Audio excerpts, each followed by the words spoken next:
السلام علیکم ورحمۃ اللہ وبرکاتہ۔ الحمد للہ وحدہ والصلاة والسلام علی من لا نبی بعدہ۔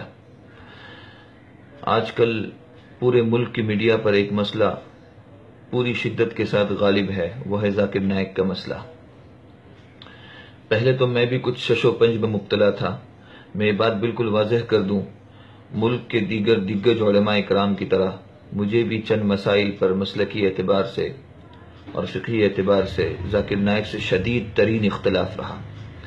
لیکن جب ہم نے اس چیز کو دیکھا کہ بھئی ذاکر نائک کو جو ٹارگٹ کیا جا رہا ہے وہ بحیثیت مسلمان اور بحیثیت مبلغ اسلام ٹارگٹ کیا جا رہا ہے، اور اگر ہم اس کو نہیں روکیں گے، اس کے دفاع میں نہیں اتریں گے تو کل کو یہ آگ ہمارے در تک بھی پہنچ سکتی ہے۔ یعنی وہ حال آ جائے گا کہ مسجد کے ممبر پر امام کیا کہے گا وہ حکومت طے کرے گی۔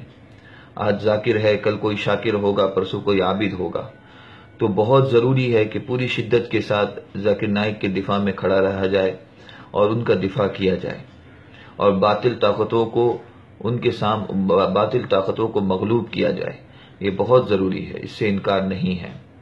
لیکن دوستو، میرا ایک سوال ہے، وہ سوال یہ ہے، کیا ذاکر نائک پہلا بندہ ہے جس کو ٹارگٹ کیا گیا، جس کو نشانہ بنایا گیا؟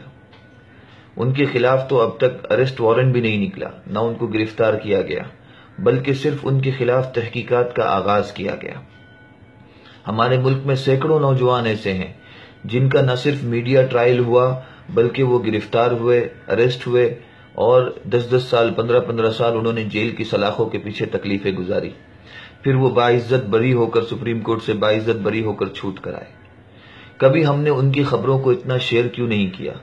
کبھی وہ سوشل میڈیا پر اتنے چرچے میں کیوں نہیں رہے؟ کبھی ان کی خبروں کو ہم نے لائک کیوں نہیں کیا؟ کبھی ہم نے ان کے خبروں کو اپنے ڈیبیٹ میں شامل کیوں نہیں کیا؟ اگر ہم اس وقت جاگ گئے ہوتے تو آج یہ ہاتھ جو ہے وہ ذاکر نائک کے کندھے تک نہیں پہنچتے۔ یہ ہماری اپنی کمزوری ہے۔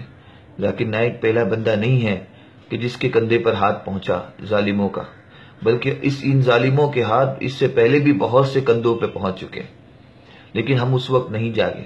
کیا کمزوری رہی؟ کیا کمی رہی؟ کیا وہ غریب تھے اس لیے؟ کیا ان کے پاس کروڑوں کی جائیداد نہیں تھی اس لیے؟ کیا ان کا اپنا ٹی وی چینل نہیں تھا اس لیے؟ کیا کبھی ہم نے ان کے عزیز و اقارب کے ساتھ ہمدردی جتائی؟ کیا کبھی ہم نے ان تنظیموں کے پاس جا کر بیٹھے جو ان کے لیے لڑ رہے ہیں؟ آپ یقین کریں گے، سپریم کورٹ میں ایک ہیئرنگ کی فیس 2 سے 2.5 لاکھ روپیہ ہوتی ہے، اور سینکڑوں کیس لڑے جا رہے ہیں، وہ بھی ظالم حکومت کے خلاف کھڑے رہ کر لڑنا اور اپنے بچوں کو موت کے منہ سے چنگل سے چھڑا کر لانا۔ ایسے بچوں کو چھڑا کر لایا گیا جن کے تعلق سے پھانسی کی سزا ہو چکی تھی۔ آج تک آپ ان کی حمایت میں کیوں نہیں آئے جن کے پاس وسائل نہیں ہیں ان ظالم حکومتی ایجنسیوں کے خلاف لڑنے کے لیے؟ آج تک ہم ان کے لیے متحد کیوں نہیں ہوئے اور سامنے کیوں نہیں آئے؟ اور آج بھی انہیں اور ان کے اہل خانہ اور اعزاء اقارب کو آپ کی ضرورت ہے، آپ کی حمایت کی ضرورت ہے، آپ کی ہمدردی کی ضرورت ہے، آپ کے 2 میٹھے بول کی ضرورت ہے۔ ان تنظیموں کو جو ان کے خلاف لڑ رہی ہے، ان کو آپ کے تعاون اور مدد کی ضرورت ہے۔ دوستو، میرا مقصد اعتراض جتلانا نہیں ہے، بلکہ امت کو جگانا مقصد ہے کہ یہ جو اتحاد آج ہم میں پیدا ہوا ہے، اگر یہ پہلے پیدا ہو جاتا تو آج یہ نوبت نہیں آتی۔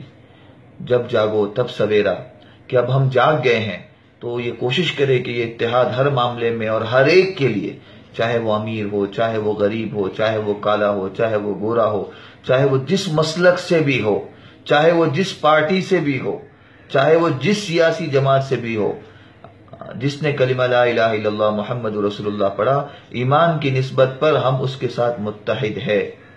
اس کے دفاع میں ہم اسی طریقے سے کھڑے رہیں گے جس طریقے سے ہم اپنے آپ کے دفاع میں کھڑے رہیں۔ امید ہے میرا یہ پیغام زیادہ دور تک آپ لوگ پہنچائیں گے۔ فجزاکم اللہ خیرا، والسلام علیکم ورحمۃ اللہ وبرکاتہ۔